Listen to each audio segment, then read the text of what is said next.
Before watching the video, don't forget to subscribe the channel and enable bell notification to never miss an update from us. Hello everyone, good morning all of you. This is Ashima and you're watching us on Entri channel. In this video, we're going to talk about daily news events which have occurred in the past 2 days, and the coverage is going to be in a descriptive format so that it's helpful for all the examinations, including the banking aspirants which we are aiming at. Right. So the news events are going to be a bit of detail in the places required and a less detailed in places where it is required. So according to the requirement of the news and the expectation of the questions, the news events have been converted to descriptive and one-liners, right? So we're going to begin with a few descriptive format and then we'll be jumping to one-liners. The first news event that we're going to cover is a committee which has been established to review the television rating system. Now, we all know something about TRPs and things like that, but after the TRP rating scandal which was revealed recently by Mumbai police, after the busting of that and at the duration of the things which are going on, certain changes have been made in television rating system. So a committee has been framed by Ministry of Information and Broadcasting which consists of 4 members, and out of those 4 members, one person is going to be the chairperson. Currently, the chairperson is Shekhar Vempati, who is also the CEO of Prasar Bharati Sashi. So, the question can be who is the CEO of Prasar Bharati Sashi, and who is the chairperson of the committee set up for television rating system. Right. Second of all, then after that, as I told you, there are 4 members, one being the chairperson. The other 3 members are Rajkumar Upadhyay, who is the current executive director of CDOT, Dr. Shalab, who is the professor of statistics from IIT Kanpur, and Professor Pulak Ghosh, who is from Decision Science Center of Public Policy. So that now, what is the purpose of this whole committee which has been set up, or what is its work going to be? So, recently, new TRP guidelines were released after the parliamentary committee had done a few analysis. So, implementation of those new guidelines will be checked out by the committee. Also, any appraisal system will be brought out by that, and the examination of all the recommendations is going to be done by TRI. So, that brings in more transparency and a more regulated format over here. What exactly is TRP? As we talk about, TRP here stands for television rating point. But what does TRP mean? So TRP is a data which shows how many people are watching a channel at a particular time. So number of times or hours or days, according to that, the ratings are released weekly. Now TRP ratings are done on a weekly basis. All right. Now, what was this racket I told you about in the earlier format? So recently, in October 2020, Mumbai police had, found a racket of fraudulent manipulation of TRP, which also includes the Republic TV. So, according to or due to that, a more stricter format has been adopted by the Parliament for that. Right, now we will be moving towards the next news event, that is Go Electric campaign. Now, Go Electric campaign basically focuses on electric vehicles and promotion of the usage of electric vehicles. Related to electric vehicles, we had recently seen that Tamil Nadu government, yesterday we talked about that Tamil Nadu government had brought in 100% tax exemption 100% tax exemption on all the electric vehicles. It had also brought about a lot of exemptions when it comes to manufacturing units setup. So for manufacturing units also, it had brought in 10%, 100% and 50% exemptions.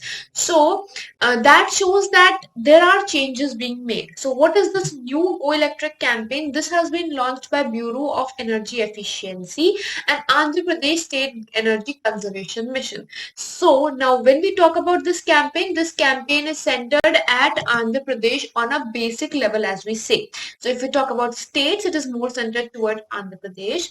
Now what is going to be happening under this campaign is that 400 electric vehicle charging our stations are going to be set up, so that when we are promoting the sale of electric vehicles, we also need to have certain charging points. Like we are selling the diesel vehicles, we need to have stations where diesel is sold, or petrol stations for petrol vehicles. Similarly, for electric vehicles, charging stations are going to be set up. This is a campaign which is under the electric vehicle promotion thing, right? So according to the new rule of Government of India also, if we have a look at that, every 3 kilometers of roadways will have, every 3 kilometers distance in cities should have a charging infrastructure. So 3 kilometer will be a charging station in all cities, right? And when it comes to national highways, in national highways it's going to be 25 kilometers. So every 25 kilometers in national highways and every 3 kilometers in cities, there is supposed to be a charging station as per the new regulation of the Government of India. And whole of this project by Andhra Pradesh is going to be overlooked by New and Renewable Energy Development Corporation of Andhra Pradesh. Right now, charging stations. What is the benefit of charging stations? It is going to improve the energy security, air quality, because there's going to be less of diesel or pollution via petroleum. Now, apart from all the information that we have shared over here, we have not talked about BEE, or Bureau of Energy Efficiency. Now, BEE is very important because recently, when it came to air conditioners, for that also new regulations were released, and those were also released by BEE, or Bureau of Energy Efficiency.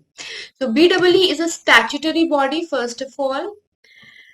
It's a statutory body which has been established by Ministry of Power, and it basically takes major decisions regarding the things which require to reduce the energy intensity of in the economy, basically, right? So under this, only this energy efficiency thing of electric vehicles has come. Of air conditioners, the new regulations come under BEE, where 24 degrees centigrade has been set up as the new minimum level of air conditioning. So earlier or before that, the temperature was 18 degrees centigrade, and now it has been increased to 24 degrees centigrade on a minimum level. So below that, no temperature can be changed in air conditioners as per BEE. That regulation came up in March or so. Next is special courts set up for trials against legislators. So this a debate was going on, and a lot of things and upcomings were happening. So Supreme Court has finally said its word over special courts, which have been established by various states, and the purpose of them is to look over the legislators and complaints against them. So complaints against MPs and MLAs, those come under the special courts, and there were a lot of debates which were going on whether it is right or not, and certain people had raised questions over it. So a 3-judge bench had been set up. It was a 3-judge bench which had given a decision that Supreme Court has finally ordered that special courts should be set up across the country for all these long pending trials, because the courts are already filled with so many cases. So to reduce the burdens, the special courts had been set up. This decision had come in 2017, when the Supreme Court of India had said that special courts should be set up so that the decisions can be made in a fast track manner for all the pending trials, right? This decision came in 2017, and after that, for the decisions, or for the decisions that involve the legislators, that is MPs and MLAs, 12 special courts were set up in 11 states. 12 special courts in 11 states, 2 in Delhi and rest 1 each. So Special Court of Delhi, there are 2 which cover the jurisdiction of Delhi, and apart from that, 11 other states are there which have deployed that. So there were questions being raised because, how can they take the decision on that? Madras High Court, a committee had been set up. They questioned the constitutional validity. So that was basically by Madras High Court, one of the major ones that we can say, that special courts need to be set up only by a statute and not by an executive or a judiciary. There has to be a statute which can set up a special code. This is very important for all of you to know that why this question was raised. So a statute needs to be there, or so not anyone can open a special code, or any court can take a decision. So for that, or regarding that, Supreme Court has given a green signal on the perspective, right? Moving ahead, initiatives for cities are there. Now, this is a very important one because this involves all the recent developments that are going to take place as a part of cities initiative, or smart cities as we can say. Right.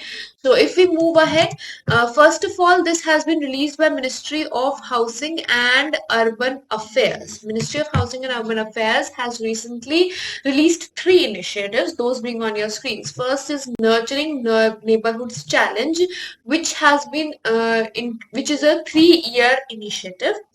Now, this initiative or this challenge is a 3 years initiative, and this is going to enhance the quality of life of young children, caregivers, and families in a public area. So when it's going to be for all the smart cities and other cities, it is going to be there, where technical assistance and help is going to be there for reimagining of open spaces, for parks, improving the early childhood facilities. So for early childhood facilities, providing the open spaces, parks. So this is a three-year initiative for the cities. Next is Data Maturity Assessment Framework. Cycle 2 has been launched. For Smart Cities Mission, this was launched in the first phase in 2019. For all the 100 cities, this was going to be there. Now, this is a culture of data which is going to be set up in Cycle 2. What exactly is the data maturity?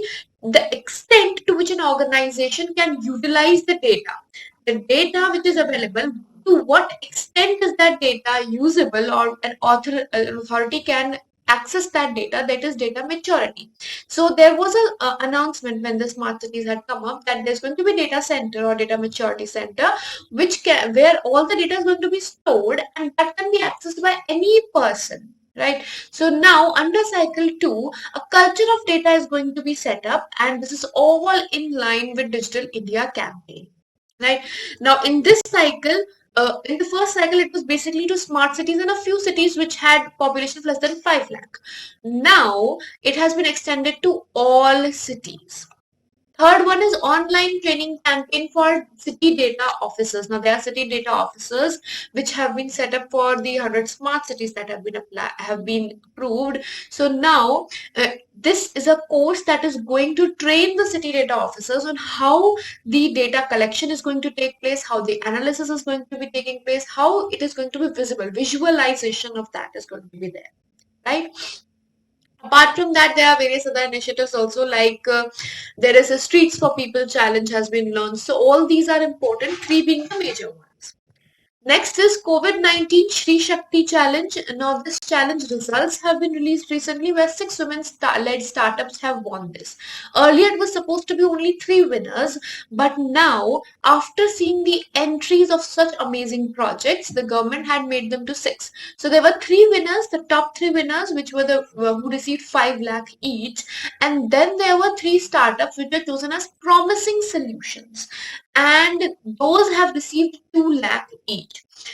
Who had organized this challenge? This challenge was organized by my government and UN Women. Both of these organizations had launched this campaign, or organized this campaign. If we have a look at the winners now, the top 3 winners are Dr. P. Gayatri Hela, who is of Reseda Life Science Private Limited, which is based in Bengaluru. Right, this is a Bengaluru base. Then we have Romita Ghosh. Who is of I Heal Health Tech Private Limited. Now, she is also a cancer survivor, and her project is based in Shimla. Right. Next is Dr. Anjan Ramkumar and Ankusha Ankoshan, and she is they are basically co-founders of a Kerala-based organization. This organization is, or Thanmantra Innovation Private Limited is a Kerala-based organization. The 3 promising solutions are of Basanti Palvenal, Shivi Kapil, and Jaya Praskara and Ankita. Jaya Praskara and Ankita, both of them are mother-daughter duo, founder of Stream Minds. So that's an edtech company they have founded. So these are mother-daughter who have won for their promising solutions. So these three are promising solutions. These three are top winners. Next, a few one-liners that we will have a look at now. So Prasar Bharati has signed an MOU with Bhaskaracharya National Institute for Space Applications and Geoinformatics. What is this MOU about? According to this MOU, 51 DTH or direct-to-home education TV channels are going to be launched by Prasar Bharati, and the idea is to bring the education to every home. So the idea is that education should reach to all the people available, and this is going to be free of cost for all the viewers 24/7. So it also is, you can say, like the campaign of e-Vidya which we have. So it is 24/7 available and free of cost, right? Next, which we have is Minister of Housing and Urban Affairs, who is Hardeep Singh Puri, and they have launched Nurturing Neighborhoods Challenge. Now, as we had talked about in the cities when this challenge was launched, who is the supporting one over here? It is with the support of Bernard van Leer Foundation of Netherlands. So this foundation has partnered with the Ministry of Housing and Urban Affairs for launching this Nurturing Neighborhoods Challenge. And this challenge, as we have seen, is a 3-year initiative in which a lot of parks and early childhood instruments are going to be set up in cities. Basically, smart cities, as we talk of. Then Kerala has become the 5th state after Maharashtra, West Bengal, Rajasthan, and Chhattisgarh. You should know all these 4 states also to withdraw the general consent accorded to CBI to exercise its power under the Delhi Special Police Establishment Act. So, according to Delhi Special Establishment Act, CBI was given a general consent accord, and it was up to the states if they want to accept it or they can withdraw that consent. Till date, 4 states had withdrawn, and now the 5th one being Kerala. That is, they require the consent from central government also, and they do not have it, just out of the kind of a birthright thing. Right. Next, Dr. Susanta Kar of CSIR, CDRI, Central Drug Research Institute, Lucknow, has been awarded the Professor A. N. Bhudri Memorial Lecture Award by the Society of Biological Chemists. Now, this is basically a science-based award, as we can say, and the headquarters of this Biological Chemist Society is in Bangalore. Right? This society has its headquarters in Bengaluru, and CSIR has its headquarters in Lucknow. So CSIR headquarters are in Lucknow, and the headquarters of Society of Biological Chemists is in Bengaluru, and the award has been given for her survival tactics of leishmania. So she had done certain works on leishmania, out of which she was given the award. Then Bangladesh and United States recently held a naval exercise, Carrot. Now, Carrot exercise is of United States, held with various countries. It's not that Carrot exercise is exclusively with Bangladesh, but this is exclusively of United States. United States naval organizes this with multiple countries. CARET stands for Cooperation, Afloat, Readiness and Training, and this with Bangladesh was held at Chittagong. Now, with this, we are winding up our session of the day. We have learned a few news events over here, and a lot of things might have come in various languages of questions have been proposed. So I hope this session was helpful and informative to all of you. See you in the next video. Until then, goodbye, take care, and have a great day ahead.